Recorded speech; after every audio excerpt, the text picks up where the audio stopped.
Hello friends, जय माता दी सभी को। कैसे हो आप सभी? आई होप कि आप सब बहुत अच्छे होंगे। सबसे पहले तो आप सभी को वसंत पंचमी की बहुत बहुत बहुत बहुत सारी शुभकामनाएं। साथ ही रिपब्लिक डे, गणतंत्र दिवस की आप सभी को बहुत सारी शुभकामनाएं। माँ सरस्वती सभी को वाक शक्ति प्रदान करे, सभी को विद्या दे, सभी को बुद्धि दे और सभी बच्चों को आने वाली परीक्षाओं में सफलता दे, सभी बच्चों को टॉप कराए, सभी बच्चे अपने देश का नाम करें, देश का नाम रोशन करें, अपने शहर का नाम रोशन करें। ठीक है। तो उसके बाद मैं सोच रही हूँ आज कुछ जानकारी मैं आप लोगों को दूं। आज मैं जब माला मतलब जब अपना पाठ कर रही थी, मैं अपना पूजा पाठ कर रही थी, तो बार बार मन में एक ही चीज आ रही थी कि मैं सबको बताऊं कि मुझे मतलब मैंने माँ काली को कैसे पाया। बार बार मैं पूजा कर रही हूँ, मैं माँ काली का ध्यान लगा रही हूँ, लेकिन मुझे ऐसा लगा जैसे माँ मुझसे बोल रही है कि तुम ये चीज बताओ लोगों को कि मैंने माँ काली को कैसे पाया। और मैं बहुत ही डंके की चोट पर इस चीज को बोलती हूँ कि हाँ, मैंने माँ काली को पा लिया। पूरी तरीके से मैंने माँ काली को पा लिया। और मेरे जितना डंके की चोट पर बोलने के लिए भाई हिम्मत चाहिए। माँ काली को पाना पहली बात तो इतना आसान नहीं है, और दुनिया में कोई भी चीज़ इम्पॉसिबल नहीं है, सब कुछ हो सकता है। तो मुझे बहुत लोगों ने कमेंट भी करा था इस चीज़ को लेके कि दीदी आप हमें बता दो कि आपने माँ काली को कैसे पाया था, आपने कौन सी साधना करी, आपके साथ माँ काली जब आपके साथ थी तो आपके साथ कौन कौन सी घटनाएं हुई, क्या क्या हुआ, सब कुछ जानना चाहते हैं मेरे बारे में।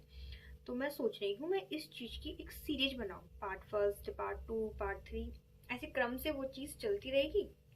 और मैं आपको बताती चलूंगी शुरू से लेकर एंड तक कि मैंने माँ को कैसे पाया। सुनो, मैं बताती हूँ। मैंने कोई साधना नहीं करी, मैंने कोई और मैं एक चीज़ बताऊँ, जब मैंने माँ काली को पा लिया था ना, मेरे पास गुरु भी नहीं था।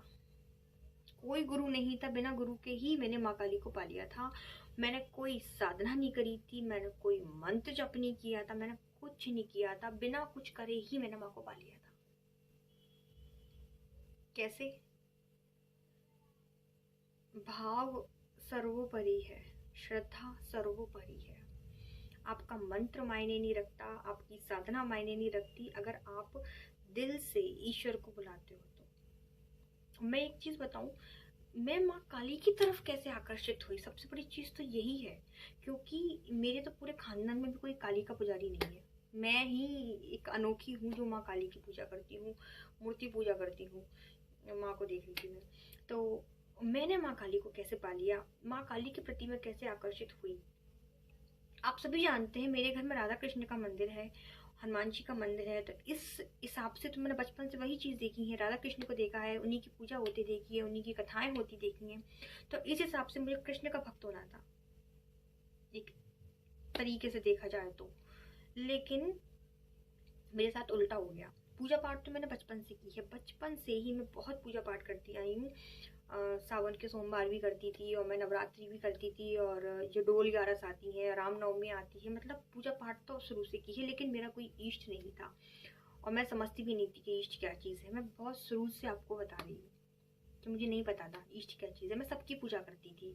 हमारे घर के मंदिर में हर 11 को भजन हुआ करते थे, कीर्तन हुआ करते थे।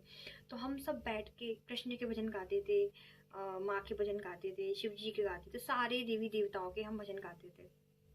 तो देवी देवताओं पर धार्मिक शुरू से रही हूँ मैं।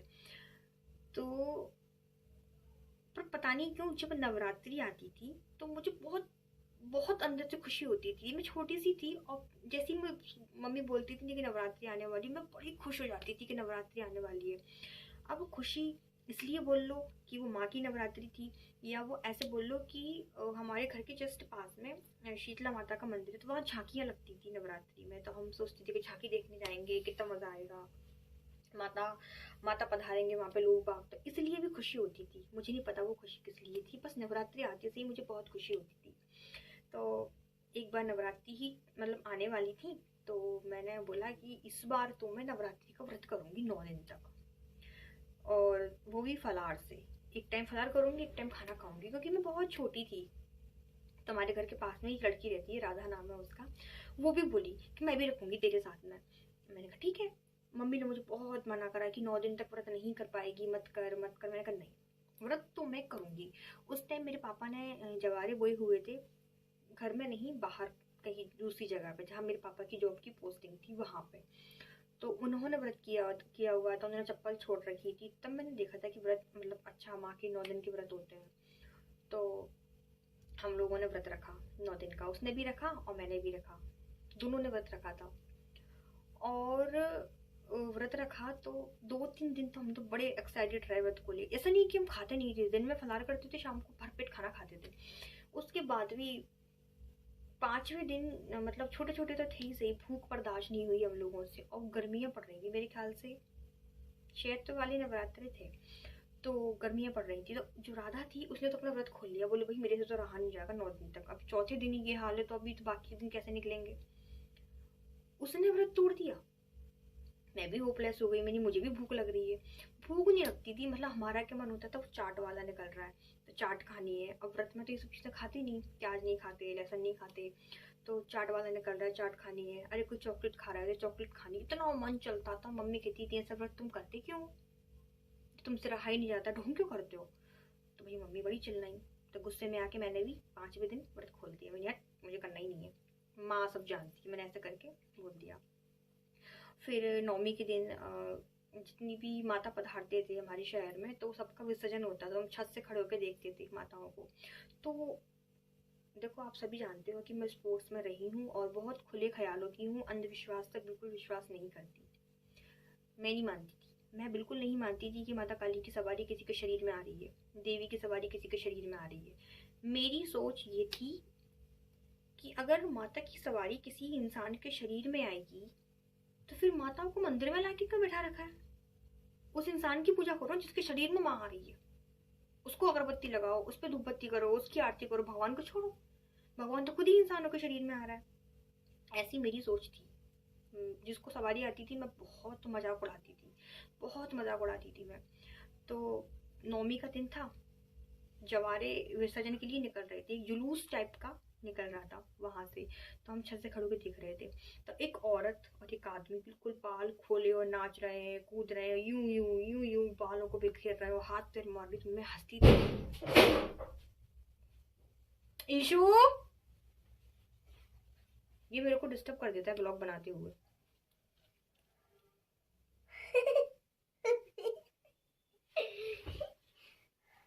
बस वही तो दिक्कत है। आरती कर ली मैंने आरती, मैं ब्लॉग बना रही हूँ। तो मेरे को भी लगा दो वो तिलक। अभी लगाऊंगी, फटाफट से बैठ जाओ यहाँ पे। पता है बहुत अच्छी चीज़ बता रही हूँ, सुनो यहाँ पे। तो जवारे निकल रहे थे वहां से, तो वहां लोगों को माता भर रही थी, 2-3 औरतों को। तो मैं उनको देख के बड़ा हंस रही, मेरा मन करा है मेरे को पत्थर मार दूं भगवान के नाम पे। सॉरी बेटा, मैंने कि भगवान के नाम पे ढोंग करती हो तुम, देवी देवता किसी के शरीर में आते हैं क्या, मतलब मेरी ऐसी सोच रहती थी। और मम्मी मेरे को पटाख से पीछे से मार देती थी, मतलब कि शर्म कर ले थोड़ी बहुत, ऐसे किसी के बारे में बोलते नहीं है। तो मैं उनको भी चिल्ला देती, मेरी ऐसे कोई भगवान आते हैं किसी के शरीर में, बिल्कुल इन चीज़ों को नहीं मानती थी। तो ऐसे करते करते करते करते मैं बड़ी हुई, और माँ के प्रति बहुत श्रद्धा थी शुरू से ही। लेकिन शरीर में देवी देवता आना मैं मजाक समझती थी, मैं नहीं मानती थी कि देवी देवता किसी के शरीर में आते हैं। फिर आया था 2016, मैं बड़ी हो गई थी और शादी हुई थी मेरी 2016 में। तो 2016 में शुरू से ही आदत तो थी सही कि मैं नवरात्रि के टाइम पे सुबह जल चढ़ाने जाती थी, शाम को दिया लगाने जाती थी, क्योंकि घर में माँ की प्रतिमा नहीं थी, माँ की कोई तस्वीर नहीं थी, राधा कृष्ण का ही मंदिर था, तो मैं जाती थी। तो मेरी शादी हुई, मेरा माता पूजन हुआ। तो मेरी शादी मतलब हम लोग खुद गए थे वहाँ पे जहाँ मेरी शादी होनी थी। तो हम जब गए तो मम्मी मेरे से ये बोली, हम लोग रात में निकले थे यहाँ से 6 बजे, सारा प्रोग्राम वहीं था, यहाँ कुछ भी नहीं था। तो हम लोग यहाँ से गए थे सब लोग।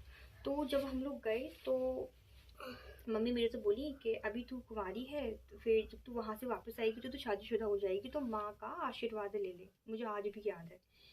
तो मैंने कहा ठीक है, शायद 27 या 28 तारीख थी उस दिन जनवरी में। तो मैंने कहा ठीक है। तो मैं उस मंदिर में गई, और वहाँ शीतला माँ का मंदिर है, और एक छोटा सा एक आला बना हुआ है, मुझे नहीं पता किसका है, कौन से देवता हैं, वो क्या है, मुझे नहीं पता था। मैं बस वहाँ जाती थी, दिया लगाती थी, नवरात्रि में सब जगह लगाती थी, तो मैं वहाँ भी लगाती थी। तो सबने मुझसे बोला कि आप क्यों कर रही है? ठीक है, तो मैं वहाँ गई अंदर और मेरे मुँह से बस एक ही चीज़ निकली कि माँ मेरे साथ में चलो, मेरी शादी है, मेरे साथ में चलो। तो मैंने ऐसा उनको बोला और मैं उनको लेके ऐसा मैंने बोल के मैं मंदिर से बाहर निकल गई और चलती बनी भैया। अब आगे क्या होता है, शादी हो गई, सब हो गई, मैंने माँ को तो बोल दिया था मेरे साथ चलो। लेकिन जब वहाँ से लौट के आई मैं अपने ससुराल से पटफेरे के लिए, तो मैंने माँ को ये नहीं बोला कि माँ मेरे साथ वापस चलो। भूल गई मैं तो ये चीज़ बोल के भूल गई कि माँ मेरे साथ चलो। वापस आने के लिए मैंने उनको नहीं बोला। पटफेरे के लिए वापस आ गई, माँ को साथ लेके नहीं आई, माँ मेरे ससुराल में ही है। पटफेरे हो गए, सब हो गया, सब कुछ हो गया। उसके बाद मैं वापस से ससुराल पहुंची। तो ससुराल जब मैं पहुंचती हूँ तो आगे क्या हुआ वो मैं कल के ब्लॉग में बताऊंगी। आज के ब्लॉग में इतना ही। तो ये ना एक सीरीज चलेगी पूरे ब्लॉग की। फिर भी पता है मैंने बहुत कोशिश की, बहुत जल्दी आपको ब्लॉग बना। मेरे मुंह से क्या निकल रहा है, मैं क्या बोल रही हूँ मुझे खुद ही नहीं पता। नॉन स्टॉप मैंने बोलने की कोशिश करी है ताकि ये जो सीरीज है वो जल्दी जल्दी कंप्लीट हो, क्योंकि बहुत लंबा सफ़र रहा है माँ को पाने का। शुरू से बताऊंगी आपको कि कैसे माँ को पाया है। तो अभी इतना ही बहुत है कि मैं माँ को लेके गई, आने के लिए नहीं बोला। उसके बाद क्या हुआ वो मैं आपको नेक्स्ट व्लॉग में बताऊंगी। तो इस व्लॉग को लाइक करिएगा, चैनल को सब्सक्राइब करिएगा फटाफट से, और इस चैनल को भी जल्दी से मोनेटाइज करवाइए। 1000 सब्सक्राइबर इस पे करवाइए। बहुत सारा लंबा सफर तय करना है। 1 लाख नहीं करवाएंगे, ये लोग बड़े गंदे हैं। 1 लाख तो काली मैया करवाएंगी। आज ईशु ने अपने स्कूल में डांस किया था, बम बम बोले मस्ती में डोले। मैं गई थी इसके स्कूल में। भैया स्टेज लगी हुई है तो तुमको सामने देख के डांस करना चाहिए, लेकिन नहीं, ये इधर देख रहा और डांस करता जा रहा। बम बम बोले, ऐसे देख, बम बम बोले मस्ती में डोले। मैं कह रही सामने देख। नहीं, घर आया, मैंने बोला तू साइड में किसको देख रहा था? तो बोले कि तुम लोगों को क्या देख रहा है, मैं तो भारत माता को देख रहा था। इतना पागल है, इतना पागल है, इतना पागल। ना दिखाना, ना दिखाना, दांत नहीं आया, दांत नहीं। अरे अब कितनी बार बताती जाऊंगा दांत? तुम्हारा दांत ना अच्छा लगता है मेरे को, चला गया वो। चलो तो ब्लॉग बहुत लंबा हो गया। आज के ब्लॉग में इतना ही। भगवान डकारें आ रही है। मिलती हूँ नेक्स्ट ब्लॉग में। तब तक सभी को जय माता दी, जय माँ काली, happy Vasant Panchami, happy Republic day, और कुछ नहीं, सब कुछ हैप्पी है। भारत माता की जय। इंकलाब बिंकलाब, इंकलाब जिंदाबाद, हिंदुस्तान जिंदाबाद। आज सुबह क्या बोल रहा, पाकिस्तान जिंदाबाद। नहीं पागल है क्या? भूल जाता है इसको, जिंदाबाद किसको बोलना है। बोलो हिंदुस्तान जिंदाबाद, हिंदुस्तान जिंदाबाद। अरे जिंदाबाद, हिंदुस्तान। पागल हो गया ये लड़का। चलो सभी को टाटा बाय बाय।